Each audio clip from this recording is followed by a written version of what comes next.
111-এর বড় ভুক্তভোগী BNP.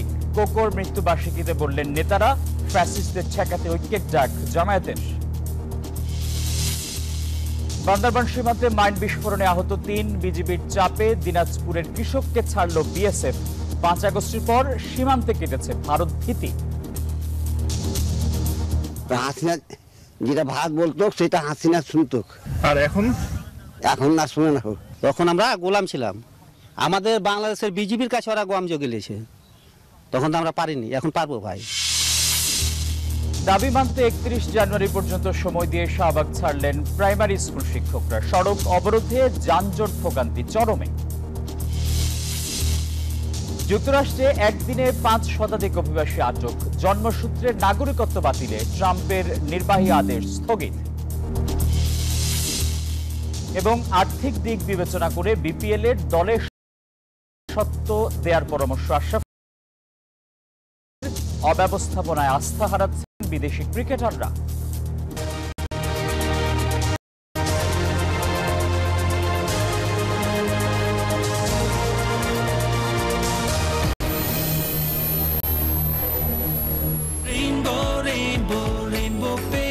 Rainbow Paints, the color of joy. সবাইকে স্বাগত জানাচ্ছি নিউজ 24 সংবাদে। আপনাদের সঙ্গে আছি আমি আসিফ টিপু। দেখছিলেন সংবাদ শিরোনাম। শব্দের আরেক নাম, একদম ইউনিক স্ট্রাকচারাল ডিজাইনের কসমিক ডোর। এর ওয়াল থিকনেস ও রিপ থিকনেস বেশি থাকায় থেকে 50 বছরেরও বেশি। কসমিক ডোর, নিশ্চিন্তে 50 বছর। এবারে বিস্তারিত। 111-এর সবচেয়ে বড় ভুক্তভোগী বিএনপি। শহীদ প্রেসিডেন্ট জিয়াউর রহমানের ছোট ছেলে আরাফাত রহমান কোকোর মৃত্যুবার্ষিকীতে এসব কথা বলেন দলটির নেতারা। তাদের অভিযোগ, কথিত -2 ষড়যন্ত্রের ক্ষত নিয়ে মারা গেছেন কোকো। উপদেষ্টাদের মধ্য থেকে কিংস পার্টি গঠনের প্রক্রিয়া চলছে বলেও অভিযোগ করেন তারা। বিএনপির ভারপ্রাপ্ত চেয়ারম্যান তারেক রহমানের ছোট ভাই, বিশিষ্ট ক্রীড়া সংগঠক মরহুম আরাফাত রহমান কোকোর 10ম মৃত্যুবার্ষিকী। শুক্রবার সকালে রাজধানীর বনানীতে তার কবর জিয়ারত করেন বিএনপির জ্যেষ্ঠ যুগ্ম মহাসচিব রুহুল কবির রিজভী ও দলের নেতাকর্মীরা। পরে সাংবাদিকদের সঙ্গে কথা বলেন রুহুল কবির রিজভী। বলেন, উপদেষ্টাদের মধ্য থেকে কিংস পার্টি গঠনের প্রক্রিয়া চলছে। এ ধরনের দল গঠন হলে তার নিরপেক্ষতা নিয়ে প্রশ্ন ওঠা স্বাভাবিক। আমরা তো এই শুনছি যে সরকারের ভেতর থেকে কেউ কেউ রাজনৈতিক দল গঠন করার চেষ্টা করছে। তাহলে তো সরকারের নিরপেক্ষতা নিয়ে জনগণ প্রশ্ন করতেই পারে, মানুষ প্রশ্ন করতেই পারে। দিনটি ঘিরে সারা দেশেই আলোচনা সভা ও দোয়া মাহফিল করেছে বিএনপি। রাজধানীর নয়াপল্টনে বিএনপির কেন্দ্রীয় কার্যালয়ের আয়োজনেও উঠে আসে নতুন দলের প্রসঙ্গ। নেতারা বলেন, গণতান্ত্রিক উপায়ে নতুন দল এলে স্বাগত জানাবে বিএনপি। 1-11-র সময় বিএনপি ভয়াবহ পরিস্থিতির মুখে পড়েছিল বলেও মন্তব্য করেন তারা। অনেকে বলেন নতুন একটি দল হচ্ছে আর বিএনপি এটাকে জেলাস করছে। এই কথা যারা বলেন তারা জাতির শত্রু। আমরা স্বাগত জানাই যারা দল করবে, যারা দল করবেন তারা গণতান্ত্রিক প্রক্রিয়ায় দেশটাকে পরিচালিত করবেন। আমরা শহীদ প্রয়োজন পড়লে। ঢাকা রিপোর্টার্স ইউনিটিতেও আলোচনা ও দোয়া মাহফিল হয়েছে। নেতারা বলেন, জিয়া পরিবারকে ধ্বংস করতেই কোকোকে হত্যা করা হয়। বেগম জিয়া, শহীদ জিয়া, তারেক রহমানের যে পরিবার, সেই পরিবারকে ধ্বংস করার জন্য যে উদ্যোগ ছিল তারই অংশ হিসাবে আরাফাত রহমানকে খুন করা হয়েছে। এদিকে বগুড়ায় আয়োজন করা হয় ফ্রি মেডিকেল ক্যাম্প। সাংবাদিকদের সঙ্গে কথা বলেন নেতারা। তারা অন্যায় করছে, সন্ত্রাস করছে, তাদের ব্যাপারে সরকার যথাযথ ব্যবস্থা নেয় নাই, এটাই আমাদের দুঃখের কারণ। এখন আমরা চাই তাদের বিরুদ্ধে যথাযথ ব্যবস্থা নেওয়া হোক। বিএনপির প্রতিষ্ঠাতা শহীদ প্রেসিডেন্ট জিয়াউর রহমান ও সাবেক প্রধানমন্ত্রী বেগম খালেদা জিয়ার ছোট ছেলে আরাফাত রহমান কোকো 2015 সালের 24 জানুয়ারি মালয়েশিয়ার কুয়ালালামপুরে মারা যান তিনি। শাহরিয়ার কবির, নিউজ 24, ঢাকা। ছোট ভাই আরাফাত রহমান কোকোর মৃত্যুবার্ষিকীতে লন্ডন থেকে ভার্চুয়ালি যুক্ত হয়ে নেতাকর্মীদের দোয়া চেয়েছেন বিএনপির ভারপ্রাপ্ত চেয়ারম্যান তারেক রহমান। বাদাসর গুলশানে বিএনপি চেয়ারপারসনের কার্যালয়ে আয়োজিত দোয়া মাহফিলে তিনি যুক্ত হন। দোয়া মাহফিল ও মোনাজাতে অংশ নেন দলের স্থায়ী কমিটির সদস্য, কেন্দ্রীয় নেতারা। এ সময় আরাফাত রহমান কোকোর রুহের মাগফিরাত ও বিএনপি চেয়ারপারসন খালেদা জিয়ার সুস্থতা কামনা করেন তারা।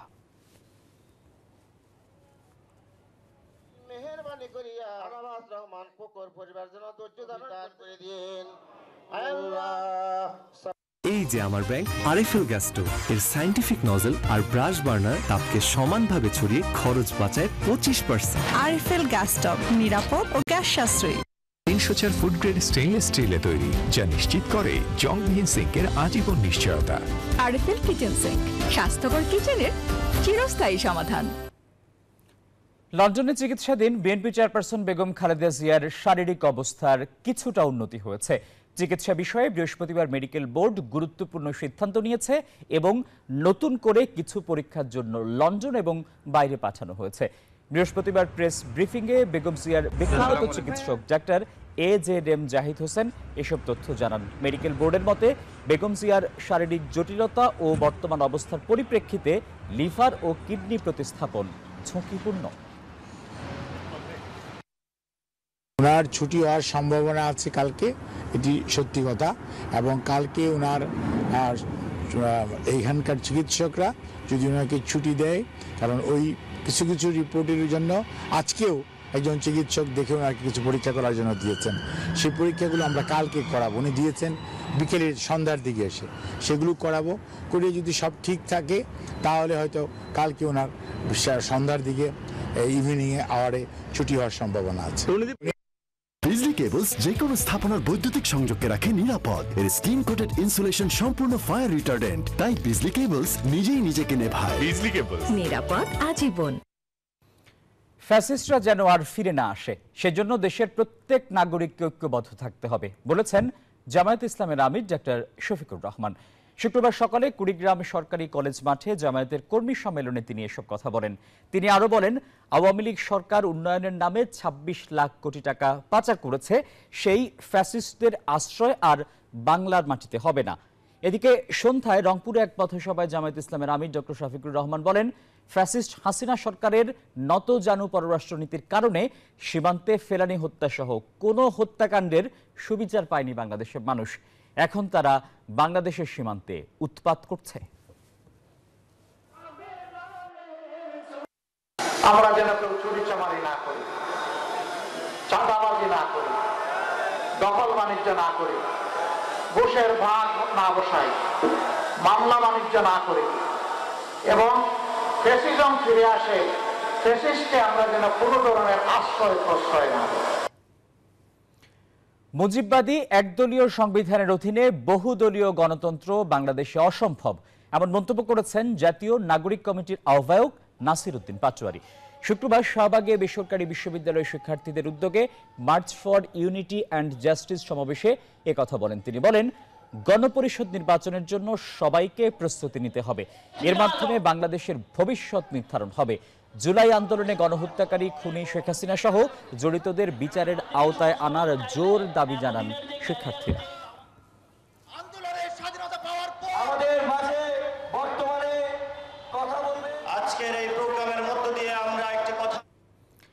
বাংলাদেশ সীমান্তের ভেতর থেকে কৃষককে তুলে নেয়ার ৬ ঘন্টা পর তাকে ছেড়ে দিয়েছে বিএসএফ।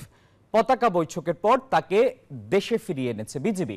বলা হচ্ছে, অনুপ্রবেশকারীদের সহযোগী ভেবে ওই যুবককে ধরে নিয়ে গিয়েছিল ভারতের সীমান্ত রক্ষা বাহিনী। এমন ঘটনা ঘটে দিনাজপুরের বিরল সীমান্তে। এদিকে বান্দরবানের মিয়ানমার সীমান্তে ৩টি মাইন বিস্ফোরণের ঘটনা ঘটেছে, আহত হয়েছেন ৩ বাংলাদেশি। শুক্রবার সকালে বিরল এনায়েতপুর দ্বীপনগর গ্রামে সীমান্তে শূন্যরেখার ৩২৩ নং পিলারের পাশে আলামিন নামে এক যুবক নিজ জমিতে কাজ করছিলেন। এ সময় বিএসএফ এসে তাকে ভারতীয় ক্যাম্পে তুলে নিয়ে যায়। আলামিনের পরিবারের লোকজন বিজিবিকে বিষয়টি জানায়। পরে শুক্রবার বিকেলে পতাকা বৈঠকে বসে বিজিবি ও বিএসএফ। বৈঠক শেষে ৬ ঘন্টা পর দেশে ফিরিয়ে আনা হয় আলামিনকে। দিনাজপুর ৪২ বিজিবির অধিনায়ক লেফটেন্যান্ট কর্নেল আহসানুল ইসলাম জানান, ৫ বাংলাদেশি বৈধ কাগজ ছাড়াই ভারত থেকে বাংলাদেশে প্রবেশ করে। তাদের সহযোগী ভেবে আলামিনকে ধরে নিয়ে যায় বিএসএফ। 10টার সময় তাকে নিয়ে গিয়েছিল। এখন আমরা বাজে 4:15, এই সময় তাকে আমরা বিএসএফ এর কাছ থেকে পতাকা বৈঠকের মাধ্যমে, লেফটেন্যান্ট কমান্ডার আসছিলেন, পতাকা বৈঠকের মাধ্যমে তাকে আমরা নিয়ে আসলাম। এটার ব্যাপারে আমরা তাদেরকে কড়া প্রতিবাদ জানিয়েছি যে কোনোভাবেই আপনারা আমাদের দেশের সীমানা, আন্তর্জাতিক সীমা রেখে যে কাছে যদি ক্রস না করে, তাদেরকে বলা হয়েছে। এদিকে পণ্য পাচার ও গরু আনতে গিয়ে বান্দরবানের নাইক্ষ্যংছড়ির মিয়ানমার সীমান্তে আলাদা মাইন বিস্ফোরণে 3 বাংলাদেশি গুরুতর আহত হয়েছেন। শুক্রবার সকালে নাইক্ষ্যংছড়ির আশারতলী সীমান্তের নো ম্যানস ল্যান্ডে মাইন বিস্ফোরণে আলী নামের একজনের পা বিচ্ছিন্ন হয়ে যায়। সীমান্তের আরেকটি পয়েন্ট জামছড়িতে একই ধরনের ঘটনায় আরেক বাংলাদেশি আহত হন। এছাড়া উপজেলার দোস্ত্রী সীমান্তে বিস্ফোরণে আহত আরেক যুবক। Desk report, news 24। 5 আগস্টের পর বদলে গেছে সীমান্ত এলাকার মানুষ, বেড়েছে তাদের মনোবল। আগে বিএসএফ এর ভয়ে তটস্থ থাকলেও এখন ভয় শঙ্কা নেই খুব একটা। উল্টো ভারতীয় আগ্রাসনের বিরুদ্ধে রুখে দাঁড়াতে ঐক্যবদ্ধ তারা। কিভাবে স্থানীয়দের মানসিকতা এমন পরিবর্তন, কিভাবে কেটে গেল বিএসএফ এর ভয়? চাঁপাইনবাবগঞ্জের শিবগঞ্জ সীমান্ত এলাকা ঘুরে বিস্তারিত জানাচ্ছেন জুবায়ের সানি, ছবি তুলেছেন মুরাদ আক্তার।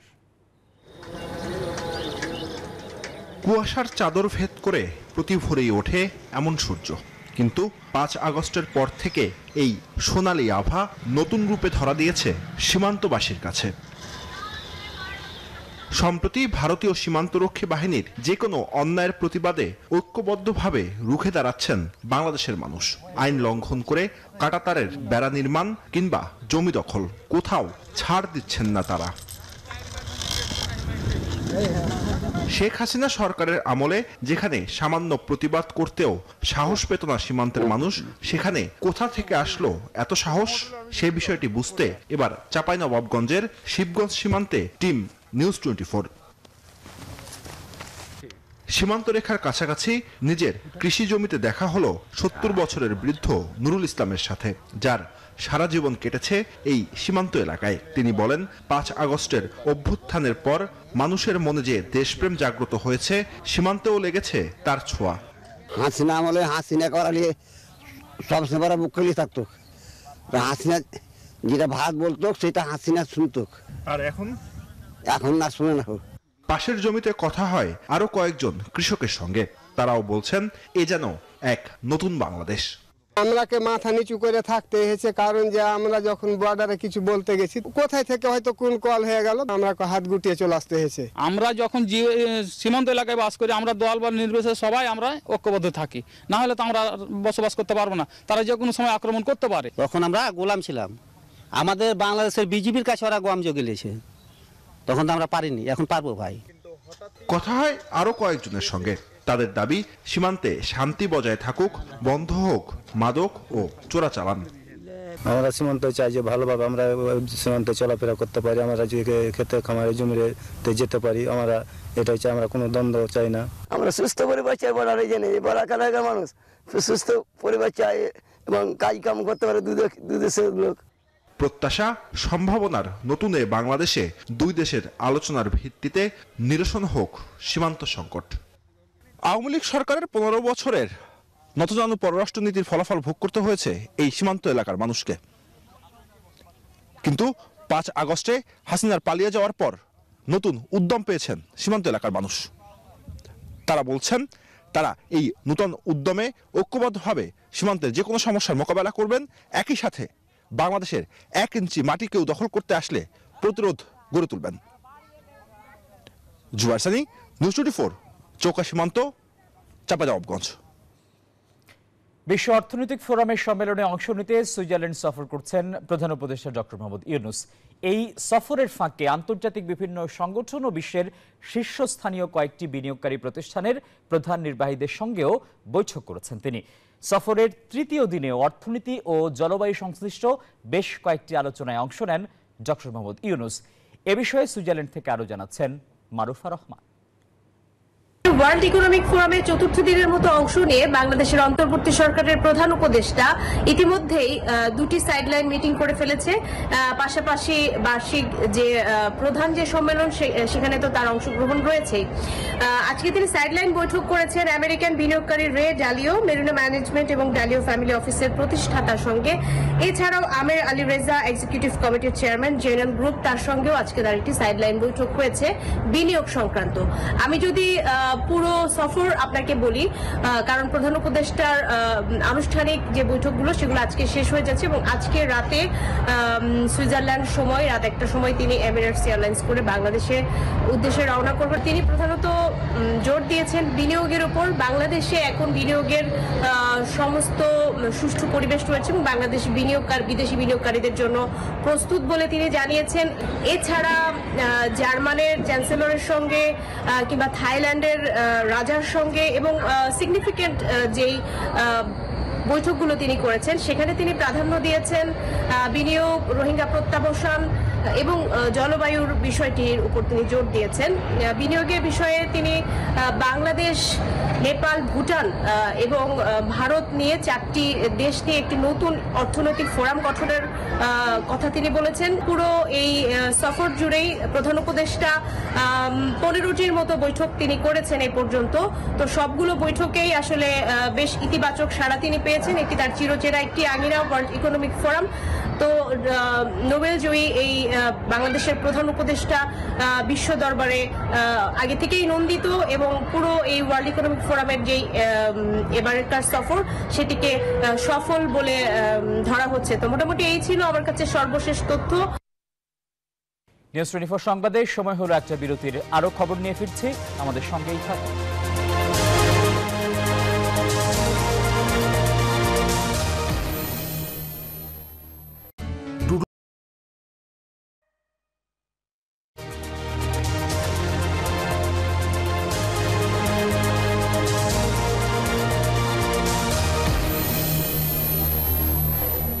নিউজ 24 সংবাদে স্বাগত জানাচ্ছি আরো একবার।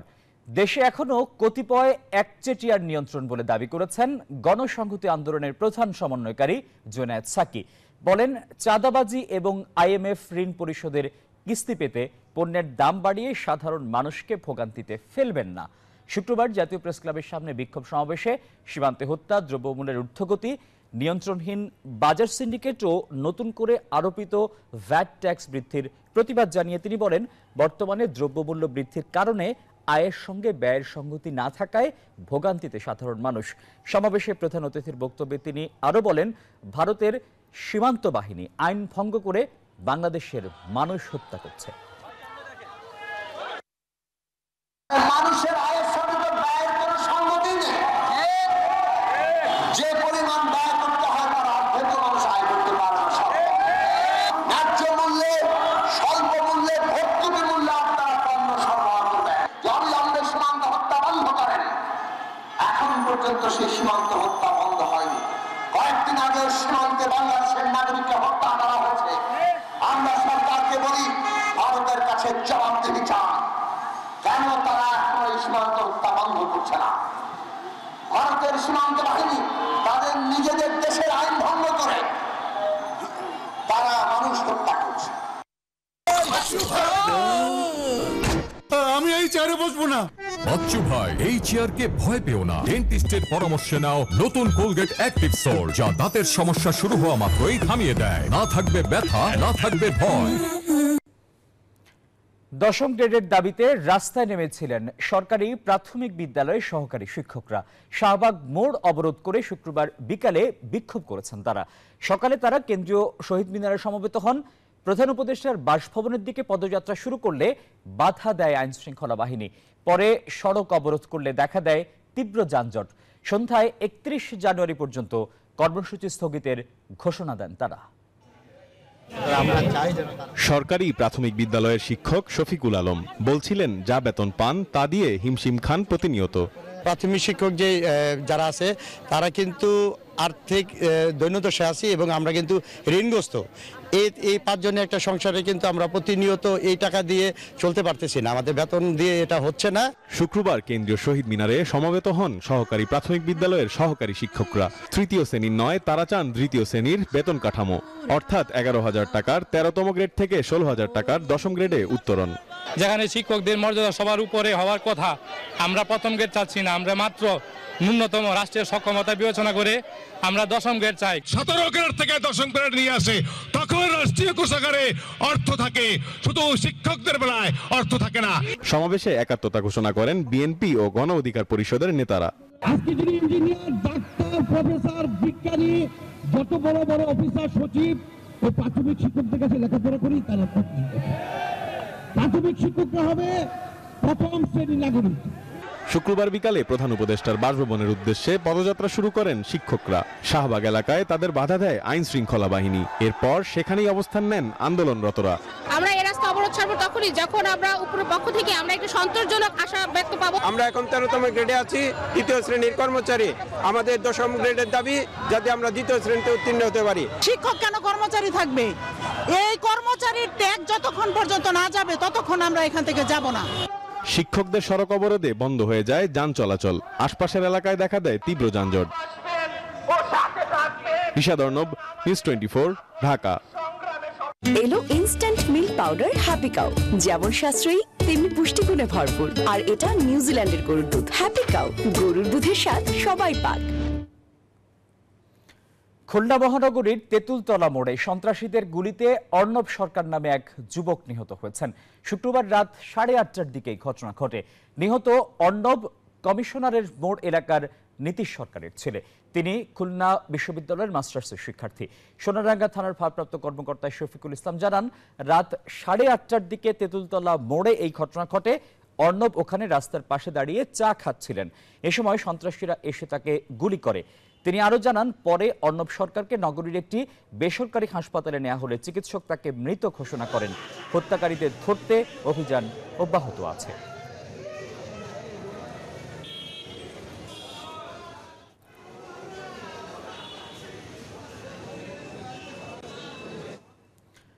হত্যা মামলার আসামি মিথুনকে নিউ মার্কেট থানা থেকে ছিনিয়ে নেয়ার চেষ্টা করে দুর্বৃত্তরা। এ সময় নিউ মার্কেট জোনের সহকারী কমিশনার তারিক লতিফ সহ 8 পুলিশ সদস্য আহত হন। শুক্রবার ভোরে এই ঘটনা ঘটে। রমনা বিভাগের উপ পুলিশ কমিশনার মোহাম্মদ মাসুদ আলমের তথ্য নিশ্চিত করেন। এর আগে 10 জানুয়ারি রাতে এলিফ্যান্ট রোডে 2 ব্যবসায়ীকে প্রকাশ্যে কুপিয়ে জখম করে দুর্বৃত্তরা। পরদিন এই ঘটনার একটি ভিডিও সামাজিক যোগাযোগ মাধ্যমে ছড়িয়ে পড়ে। হামলার শিকার ব্যবসায়ীরা হলেন এতেশামুল হক ও ওয়াহিদুল হাসান দীপু। চট্টগ্রামের রাউজান নোয়াপাড়ায় জুমার নামাজে যাওয়ার পথে এক ব্যবসায়ীকে গুলি করে হত্যা করেছে দুর্বৃত্তরা। আহত আরো কয়েকজন। নিহত ব্যবসায়ীর নাম জাহাঙ্গীর আলম। স্থানীয়রা জানান, চট্টগ্রাম শহর থেকে জাহাঙ্গীর মোটরসাইকেলে করে গ্রামের বাড়ি যান। মসজিদের সামনে গেলে অতর্কিত হামলার শিকার হন। লাঠি দিয়ে মাথায় আঘাত করে মাটিতে ফেলে দেওয়ার পর গুলি করে দুর্বৃত্তরা। মুসল্লিরা এগিয়ে গেলে তারাও হামলার মুখে পড়েন। পরে জাহাঙ্গীরকে হাসপাতালে নেওয়া হলে মৃত ঘোষণা করেন চিকিৎসক। কি কারণে এই হত্যাকাণ্ড তা খতিয়ে দেখছে পুলিশ।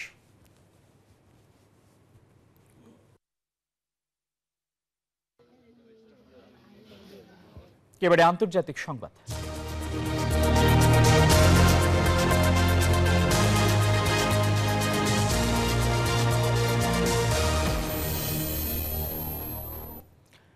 ডোনাল্ড ট্রাম্প মার্কিন প্রেসিডেন্টের দায়িত্ব নেয়ার পরেই যুক্তরাষ্ট্রের বিভিন্ন শহরে অভিযান চালিয়ে 5 শতাধিক নথিপত্রহীন অভিবাসীকে আটক করা হয়েছে। শুধু তাই নয়, সামরিক বিমানে করে তাদের ফেরত পাঠানো হচ্ছে নিজ দেশে। এমন অবস্থায় আশ্রয় চেয়ে আহাজারি করছেন অনেকে। এদিকে জন্মসূত্রে নাগরিকত্ব আইন বাতিলে ট্রাম্পের সই করা নির্বাহী আদেশ সাময়িকভাবে স্থগিত করেছেন দেশটির একটি আদালত। ট্রাম্পের প্রতিশ্রুতি অনুযায়ী অভিবাসীদের ধরতে চলছে সাঁড়াশি অভিযান। মাত্র একদিনেই গ্রেপ্তার করা হয়েছে 538 জনকে। হোয়াইট হাউস বলছে এই অভিযানের মাধ্যমে দেশের সীমান্ত সুরক্ষায় ট্রাম্প প্রশাসনের নেওয়া পদক্ষেপগুলোর একটি ছোট ঝলক তুলে ধরা হয়েছে। নথিপত্রহীন অভিবাসীকে গ্রেপ্তারে ক্ষান্ত হননি ট্রাম্প, বরং শতাধিক অবৈধ অভিবাসীকে সামরিক বিমানে নিজ দেশে ফেরত পাঠানো হয়েছে। সেই সাথে এই অভিযান অব্যাহত রাখার ঘোষণা দিয়েছে হোয়াইট হাউস। এমন অবস্থায় অনেকে গ্রেপ্তার এড়াতে শহর ছেড়ে দিক বিদিক ছুটছেন। ট্রাম্পের এমন সিদ্ধান্তের সমালোচনা করছেন অনেকেই। নিরুপায় হয়ে কেউ কেউ ট্রাম্পের সহানুভূতি কামনা করছেন।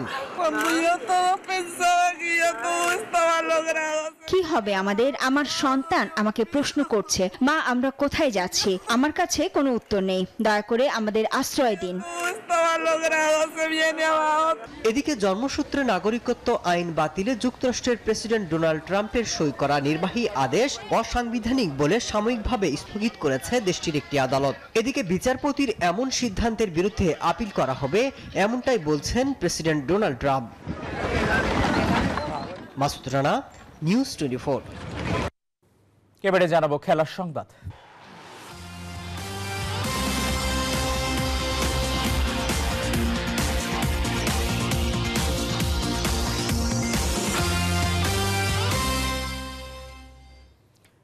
দলগুলোর অব্যবস্থাপনার কারণে দিন দিন মান হারাচ্ছে দেশের সবচেয়ে বড় ফ্র্যাঞ্চাইজি আসর বিপিএল।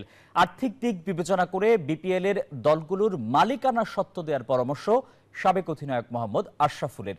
এদিকে চ্যাম্পিয়ন্স ট্রফিতে লিটন দাসের অভাব অনুভব করেন না দেশের সর্বকনিষ্ঠ এই টেস্ট সেঞ্চুরিয়ান। বিপিএল দেশের ক্রিকেটের সবচাইতে বড় ফ্র্যাঞ্চাইজি টুর্নামেন্ট, কিন্তু যতটা বড় প্রত্যাশা ততটাই বড় সমস্যার গল্প। মাঠের খেলা যতটা জমজমাট, মাঠের বাইরের অব্যবস্থাপনা ততটাই হতাশাজনক। প্রায় প্রতি বছরই খেলোয়াড়দের পাওনা অর্থ নিয়ে টালবাহানা করে দলগুলো, তাতে বিদেশি ক্রিকেটাররাও বাংলাদেশ লিগের প্রতি বিশ্বাস হারাচ্ছেন। বিশ্বজুড়ে ছড়াচ্ছে বিপিএল এর অব্যবস্থাপনার গল্প। প্রত্যেক বিপিএল আসলে এই ঘটনাটা ঘটে, দুঃখজনক। কয়েকটা ফ্র্যাঞ্চাইজির জন্য এই নিউজগুলো হয়ে থাকে এবং এই ঘটনাগুলো হয়ে থাকে। সেটার জন্য কিন্তু ওয়ার্ল্ড ওয়াইডই আসলে আমাদের যে সম্মানটা হওয়ার কথা সেই জায়গাটা আমরা যেতে পারছি না। আশা করব নেক্সট ইয়ার থেকে ক্রিকেট বোর্ড হয়তোবা এটার পুরো দায়িত্বটা নেবেন। আশরাফুলের মতে উন্নত ইনভেস্টর ছাড়া দল বাড়ানো মানে টুর্নামেন্টের মান কমিয়ে দেয়া। একাধিক দলের পেছনে সমর্থন এবং উন্নত ব্যবস্থাপনা নিশ্চিত না হলে বিপিএল তার লক্ষ্যে পৌঁছাতে পারবে না বলেও মনে করেন তিনি। দল যদি 7টা খেলে সেখানে 70 থেকে 80 জন খেলার সুযোগ হয়, আরও কিন্তু 40-50টা লোকাল প্লেয়ার বসে থাকে। তো দল কমানো না, যদি ইনভেস্টর ভালো থাকে, ভালো ফ্র্যাঞ্চাইজি থাকে, তাহলে দল আরও একটা বাড়ানো উচিত আমি মনে করি। কিন্তু যদি আপনার ভালো ইনভেস্টর, ভালো ফ্র্যাঞ্চাইজি না থাকে, তখন দল কমাতে হবেই আসলে। এদিকে চ্যাম্পিয়ন্স ট্রফির দল ঘোষণার পরেই ফর্মে ফিরেছেন লিটন দাস। অনেকে লিটনকে জাতীয় দলের স্কোয়াডে দেখতে চাইলেও আশরাফুল বলছেন ভিন্ন কথা। লাস্ট 1 বছরের পারফরমেন্স যদি আপনি দেখেন, ওয়ানডেতে তার অতটা ভালো যাচ্ছে না, নতুন বলে সে সার্ভাইভ করতে পারছে না। ইমরান হোসেন, নিউজ 24, ঢাকা। নিউজ 24 সংবাদের এখনকার আয়োজন। আরো সংবাদ ও বিশ্লেষণ জানতে ভিজিট করুন news24bd.tv। এতক্ষণ আমাদের সঙ্গে থাকায় সবাইকে ধন্যবাদ।